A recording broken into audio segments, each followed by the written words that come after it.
Sorry about that. Trying to get my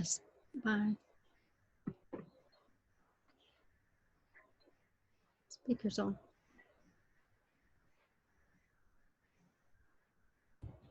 Good morning. I'm Nikki Schwartz. I'm the Director of Financial Aid here at Tech.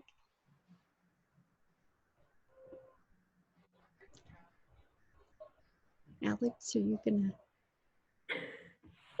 Hi, everybody. My name is Alex Phillips, and I'm the Physical Support Analyst here in Student Accounts and / Financial Counselor to help you out with any questions you have about, finances and payment plans, and glad to see all you here.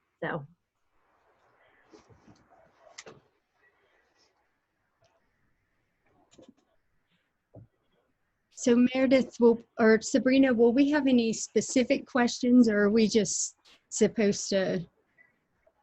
No, this is your time to share any important information, updates, deadlines for folks who are starting with us in August, and then answer any questions that may come in. Okay. The main thing that Financial Aid would like to let you know is we hope you've already filled out your 2021 FAFSA. For most or for all of the tech scholarships, you're required to fill out the FAFSA, even if it's an athletic scholarship, academic scholarship, any kind of waiver that you receive, whether it's faculty, staff, or any other waiver, you need to fill out that FAFSA. And so we hope that you've done that already. And we want you to know that we're there to help you, even if we're having to do it electronically. You can email us or call. Our office is still taking calls. So, we're still there to help you. We do want you to also know there are some requirements to keep that financial aid and to keep those scholarships, and those are both online on our website. We try to keep all of our pertinent information on our website to hopefully allow you to be able to access that anytime you need to.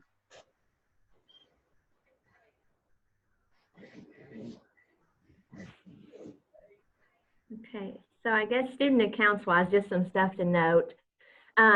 Mostly people say that we're where you pay your bill at. And so just as like an FYI, you can pay your bill with cash, check, money order. Send us we'll be in office back in fall, so you can come to our office and, pay with those things. Or you can access your One Check account and you can pay for it online that way with debit, credit, or e-check as well. Just some other things to note. If you have questions about like payment options, we do have payment plans available in the fall. And I'll just say the first one, just because it's about the charges will show for fall on July 15th onto your account, if you or your parents are wondering when you'll be able to see those charges. The dates for our first payment plan are starts July 15th, goes through August 19th.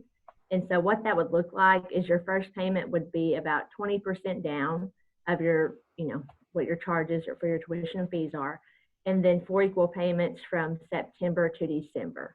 And it would be distributed once a month, automatically, whatever card, checking, savings, whatever, you want to use to pay that off.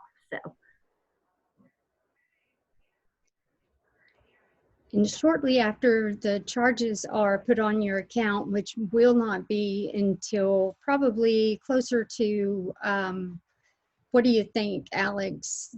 The middle of July? Yeah, July 15th, I think. Middle of July, that's when your financial aid will start authorizing to your account. It won't actually pay to your account, but it'll be authorized to your account. And when that aid is authorized to your account, you'll be able to use that money at our bookstore.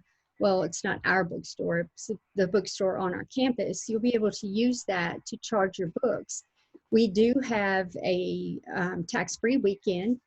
That's usually the first weekend in August, and you can use your book voucher or book excess money to charge your books there at our bookstore, and they will hold your books until closer to the beginning of the term, and they'll send those books to you. So we do allow you to utilize that excess money if you have any from scholarships or waivers or anything. And I was just going to make note too, what, bounce off what Nikki said. A lot of people ask, what student accounts does if we see that authorized aid show. We do see that coming through. So say if you come into our office and you have, you owe $2,000, and then your aid, we see that you owe 25, or you'll have 1,900 or something, you'll pay a little bit. We can subtract it out, and you can just be like, hey, my financial aid's coming in, and I just want to pay the remaining balance, and that's fine as well. So we do see that too. We work closely with financial aid, and they let us know and help us monitor students that have additional aid coming through.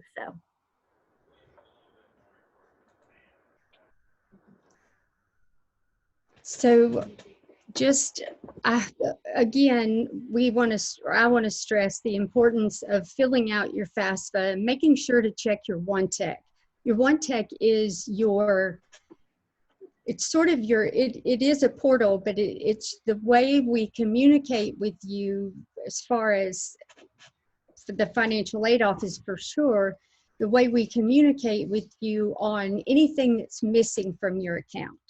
So you can look on your tuition and aid section of your OneTech portal, and you can see any red flags for your financial aid. If there are any red flags on there, then your aid will not authorize or credit to your account. So you need to keep an eye on that and make sure that you are checking that regularly to see if there are any red flags on there so you can get those resolved as soon as possible.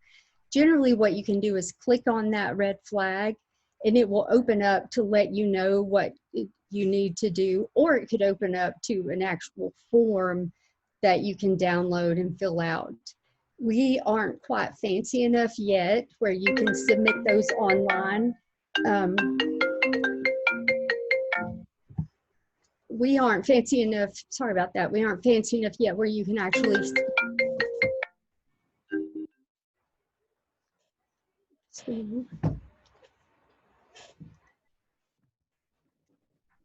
sorry about that. I'm having to have my daughter turn it on Do Not Disturb because I don't know how. We are working on getting the ability to where you can actually submit those forms electronically, but right now we can. Sometimes you have to print off those forms and turn those in. We do have one or two forms where you can submit those electronically or fill them out and submit those electronically. So, but just make sure to keep that in mind, is that you need to periodically check that OneTech and make sure, or the OneTech portal, tuition and aid, and make sure that you have that, all of those red flags resolved. Okay. I was looking through some our group chat here. Okay, to answer your question, Justin, that's a really good question about the invoices, your bills coming through. What we do now is we send it to your OneTech email electronically, because we used to mail them out, but it's just so much easier for students to get the email version of the bill. And so it should have, by July 15th, it should show authorized aid as well. Is that right, Nikki? Should, hopefully. We will start processing aid either shortly after charges are posted to the account, or a day or two after. So it's either the night of, or a day or two after. Okay, thank you. Let's see. Okay, and then let's see. Okay, so what we'll talk a little bit about, because Justin, you asked, will parents be authorized to view and pay students' tuition and fees? So in that sense, we do have something called a FERPA form. And so what that is students can come in, or there's an online form as well. This just gives them the authorization that they can, you know, parents can call, or whoever you want to see your account, they can call us and we can look on our screen, you know, because after a student's 18, we're not authorized to say that information unless you give us permission, of course. So if your parents are on there, that's fine. So and payment wise, that it is fine. Normally they just, you know, can send a check to, or they can give you a check, however they want to pay, and just have your T number, your tech ID number attached to it, and we can put it on your account. But to know specific information, it does help to fill out that FERPA form as soon as you can. That way we can all, you know, say the information without any fuss.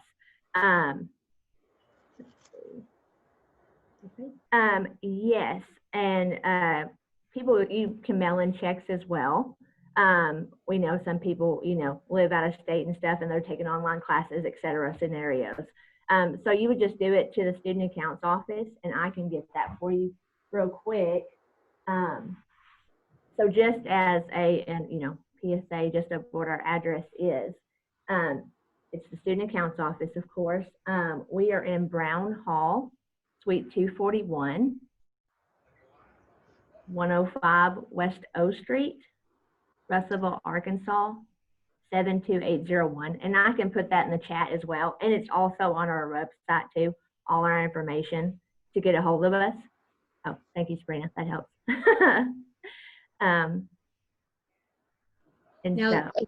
And I'll take the FERPA. Can the FERPA? Yeah, please, yes. Completed online? Yes, that is part of our supplement or information sheet. And yes, you can put that online or fill that out online. So that's one of the forms that we have you can submit online.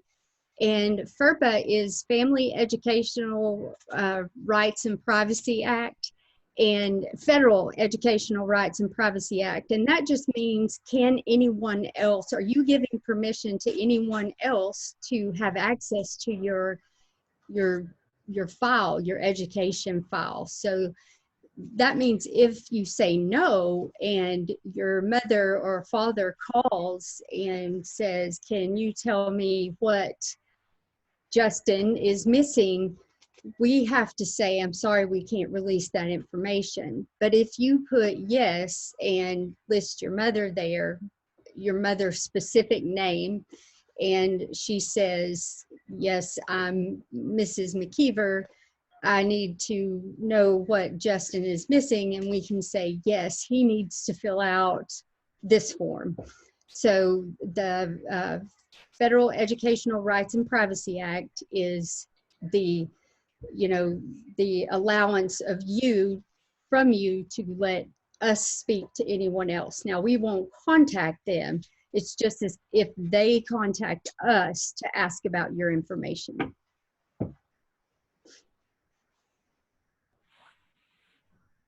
Okay, let's see.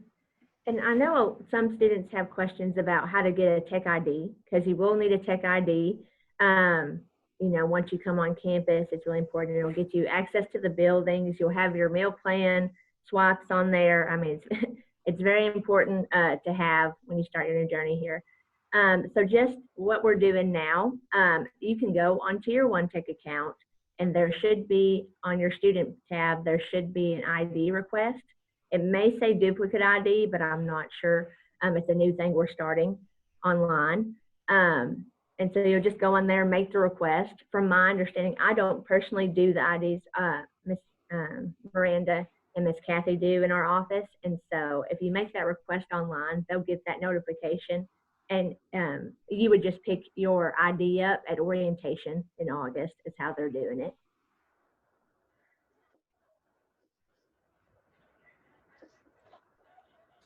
And William says that he has a couple of questions that he'd like to ask via microphone. So William, go ahead and unmute yourself and ask a couple of your questions. Is this thing on? Hello? Yes, we can hear you. Oh, okay. Forget the mask. I want to keep myself anonymous until further notice. So my first question is that I'm not really a tax person that good with financial stuff. So, uh, is it all right if I already have filled out my FAFSA? Because I'm not technically sure if I did. And I So, don't know where to begin. so you're asking, have you filled out you're not sure if you filled out your FAFSA or not? Yes. What you can do is you can log on to the studentaid.gov and sign in and see if you filled out the 2021 FAFSA. You have to have a PIN number or a FAFSA ID. It used to be a PIN number. So you have to have the user ID and information to log in, but you can log in and see if you filled out the FAFSA and see for Okay. which year. So you can check that. And another question is that will this discussion on financial and such will be like emailed to like each one of us, because there's like some parts of it that I would like to discuss with my family, and also which would help me further go on with college. So is that allowed, or? Yes, we're currently recording this session and we will upload it, and we'll communicate where you can find those videos soon. Thank you. Well, that's all the questions I have for now. Thank you so much for answering. I do have a question, if that's all right. So I was wondering, can you guys hear me okay? Yeah. Okay. So I was wondering, so with like with community scholarships, I've got a few scholarships that came from like my school or my town and stuff like that. How do I get that to you guys? And like, do I have to tell you where it goes, or do you guys, or do I get to know what it goes towards, or like how it's dispersed so it can like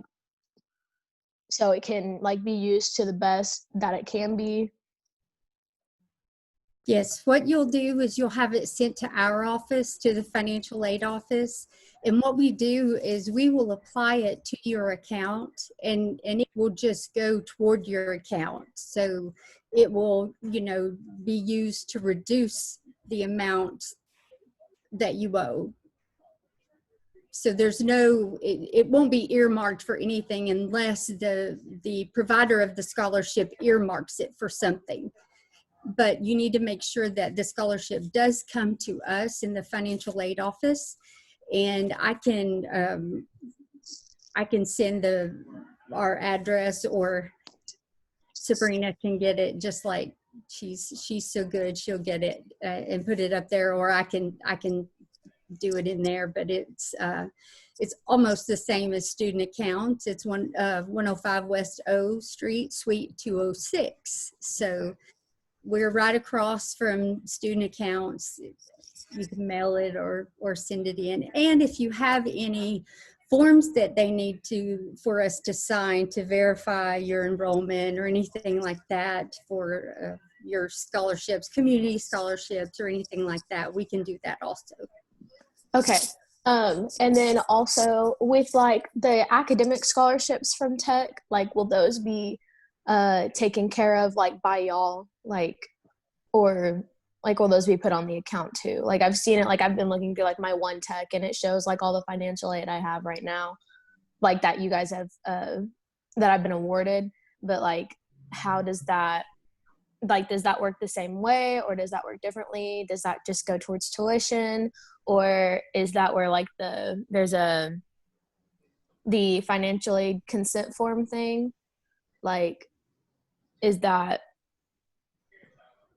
like how does it all put together, I guess? You need to fill out the supplement form or the information sheet, but yes, it will all go toward, nothing is earmarked anymore, so it will go toward your balance. So you don't have to worry about that. It will all just, as long as you're in the correct number of hours, which if you have an academic scholarship, it's 15 hours. So as long as you're in that number of hours, live in housing or have a housing exemption, you will be able to, that scholarship will automatically credit to your account once, or authorize to your account once we begin the authorization process, and you don't have to do anything. Okay, awesome. Thank you guys. I think that's all the questions I have. Awesome, no problem. Okay, I'm going to answer some questions here on the chat. Okay, Hunter, let's see. Okay, so Hunter, as freshman, from my understanding for IDs, like they will be, usually they will bring them in groups to make IDs. Now we are trying to push the online request just because it's quicker, and people don't have to wait in a long line like normally they do. So if you can make, if you're able to make that online ID request, it's definitely faster, probably easier, and not as tedious. And so then you would just come in freshman orientation, and yours would already be made, and we can just hand it to you. Let's do Savannah. Okay. Okay. So for Savannah, that ID should work still, Savannah, because you took concurrent classes, and so that should be, that should be fine. Your stuff, your information will just be added to that, but you can use that if you'd like.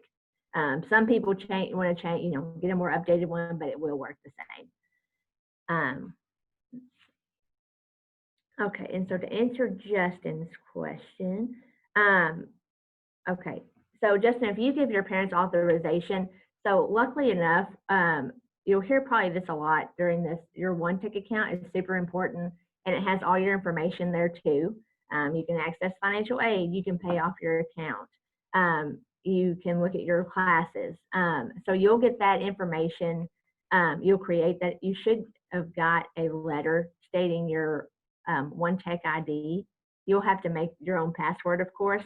But if you want your parents to know that online information, we can't stop you from that, of course. Like if you want them to have your username and password, that's all on you.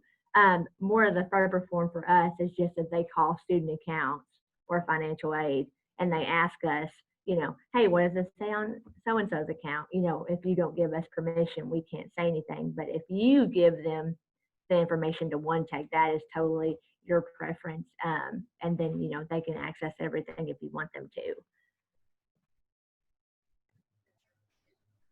Okay, and answering the question about taking 15 credit hours for scholarships, yes, that is the minimum. So you can take more than 15 hours, and it will just, the scholarship amount for the tech scholarships won't change. So you would just be taking more than 15 hours, so you don't have to worry about that. Just enroll in what you want to enroll in. For Justin, no, the offered work study does not guarantee a job on campus. You actually have to go out and find a job on campus. You can ask, there's Handshake that you can log on, and that is also in your OneTech portal. You can also attend, we have some student employment affairs, which are close to the beginning of the term. So there's that. If you have a specific major, you might want to, send an email to the secretary of that department and see if they have any jobs available. But no, it does not guarantee the accept a job. And I do want to say that our FERPA form can be completed online, but there are separate sections of the FERPA form. Ours is just for the financial part. Ours in student accounts is just for the financials, what you need to do to complete your financial aid, how much financial aid you're getting, and then for student accounts, it's how much you owe or how much your refund you're going to get.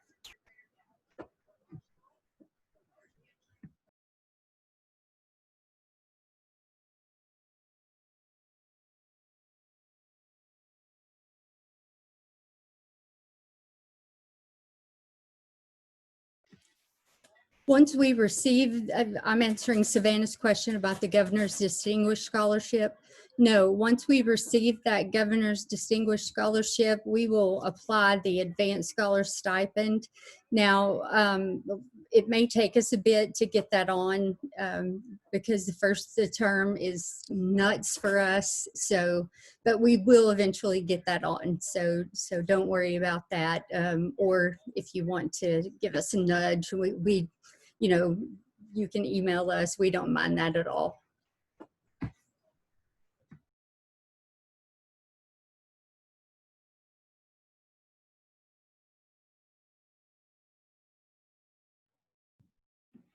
And I was going to talk a little bit about refunds too, because we get questions about that a lot as well. So say your authorized aid covers your tuition, of course, and it leaves a negative amount. We do distribute refunds in the office. And so usually what we do is accounting prints out the check, we process it, we run our system, they get made into a check, or you have the option of enrolling in direct deposit, which is a lot quicker and probably easier in the long run just because it goes straight to your bank. You can access that on your OneTech account as well. Under tuition and aid tab on the left, there in the middle, there should be enroll in direct deposit. And so you could just pick whatever bank account you want that distribute in. And so once when school starts, our process usually consists of, we run our process on Mondays, and then we, direct deposit will go that Wednesday, and then paper checks will be sent out that Friday. You can pick them up Friday. And then if you don't pick them up on Friday, we mail them out that following Monday. So usually direct deposit, we try to encourage just because it's less time consuming for everyone. And that way, it goes directly to your bank and you don't have to worry about having a paper check. So.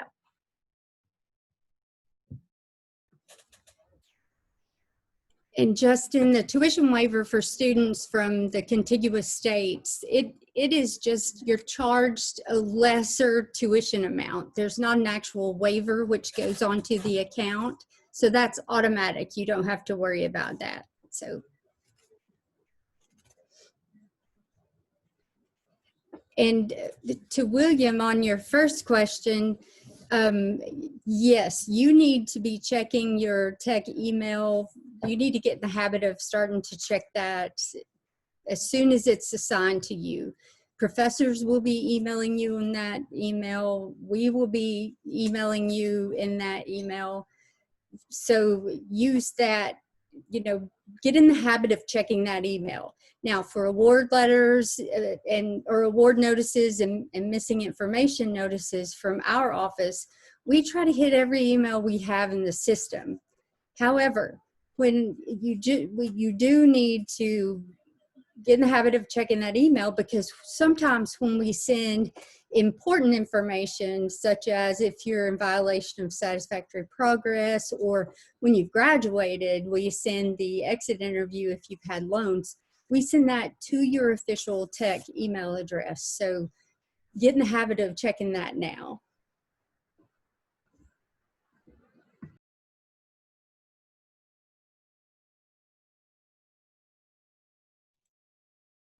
And we had another question.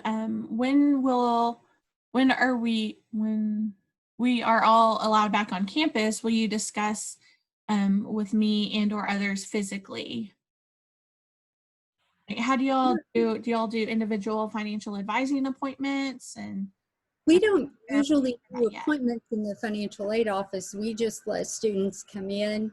We're planning on having, as of now, is our, unless things change, is what our vice president has said, that, that's the way decisions are being made at this point.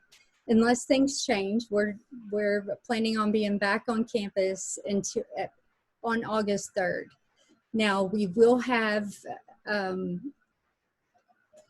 things in place to make sure that we're all safe. We're looking at having some sort of guard in place for protection and everything. But we usually don't take appointments. Students can come in and we will talk to them and guide them through the best we can. We have about 11 staff on hand, so if the ladies at the front can't help them, they will push them out to the other staff and say, hey, I need some help. So they're, everybody will be helped, and by a person, so that's good. No robots in our office. And I was going to add on to that. Student accounts does as well. Like Nikki said, we do, we welcome everybody and stuff. We do, me per se, I am the financial counselor for student accounts. Just found that out the other day, so that was fun. And so just if you have any questions about your account, you please get a hold of me, and if you need to speak to me, that's totally fine. And we can talk, anybody can talk one-on-one with me about their account, just to, because every financial situation is different. So hopefully, we can help you out in that matter. But yeah, please don't hesitate to contact us and come see us, because we have about 10 people in our office that are willing to help you and, try to let you have the best experience possible. So. All right, we had another question come in. Is there a limit to the amount of refund money I can receive from financial aid that surpasses my cost of attendance? Yes, in the cost of attendance, they're built in. There is a travel expense and a miscellaneous expense, also books and supplies.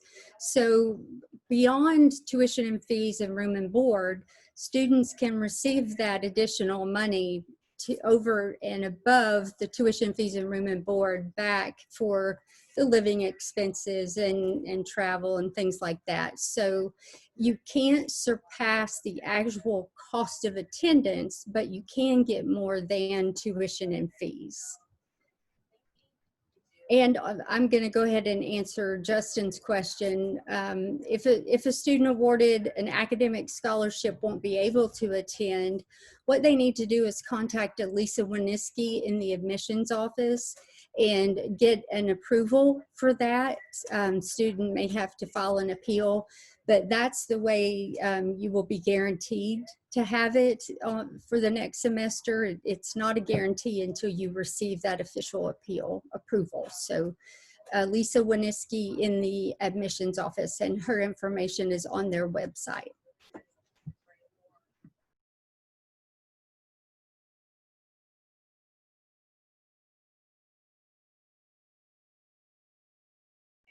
And just to go back to Jacob's question, right now, we don't have next year's cost of attendance set. We haven't received the updated tuition fees, room and board, any of those charges yet. So we're always the last to know, but we haven't received that information. So we don't even know next year's cost of attendance yet. And it is June, fun. So just keep that in mind, that if you look online for our cost of attendance on financial aid's cost of attendance page, that is old. That's old information, and we'll have an updated one. I'm just not 100% sure. So don't count on that being the actual number. Now, I'm not sure what it's going to do, but generally it goes up a little. So just keep that in mind.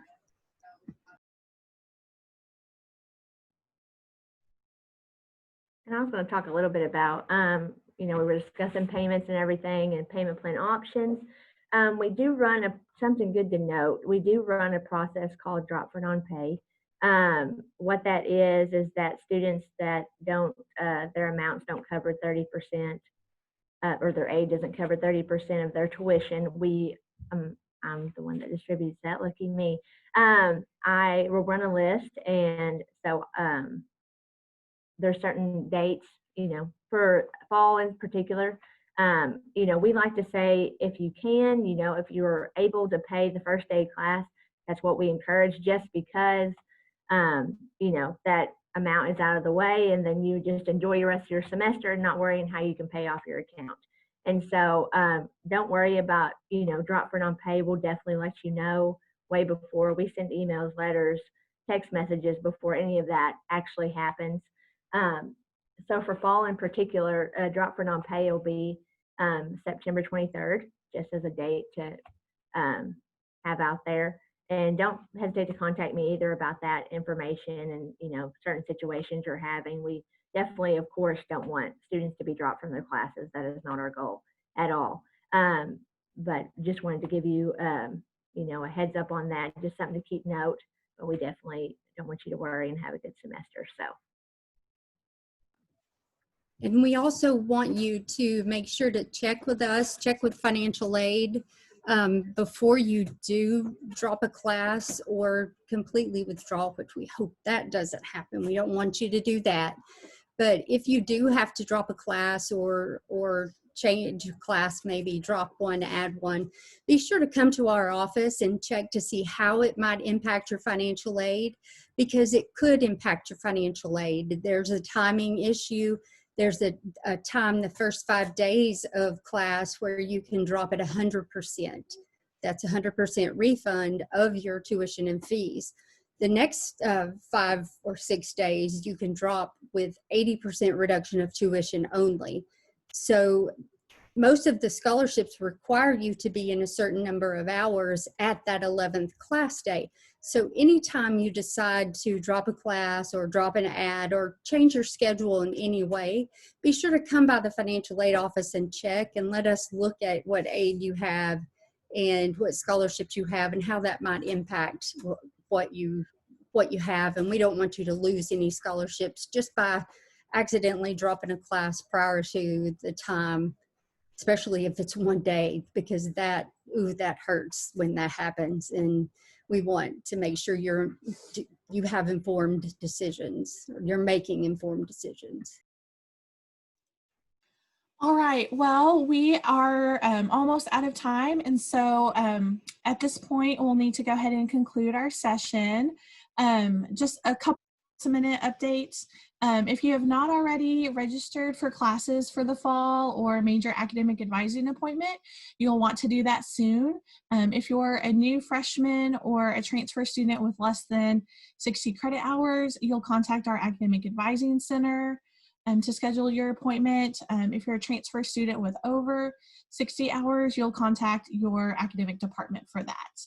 And then tomorrow we will be sending out information about our new Go to ATU app. It's an app for students just like y'all who are coming to Arkansas Tech. And it's a way for y'all to get to know each other, get connected, make friends, find a roommate if you need one, ask questions, and just some other resources for y'all to help y'all get ready to come to ATU. All right, well, thank y'all so much. Thank you, Nikki and Alex, for all your information, for sharing with us and helping our students get ready. Thank you so much for the questions. I really appreciate it. This will help me tremendously. Good. Thank you so much. All right, y'all have a great day.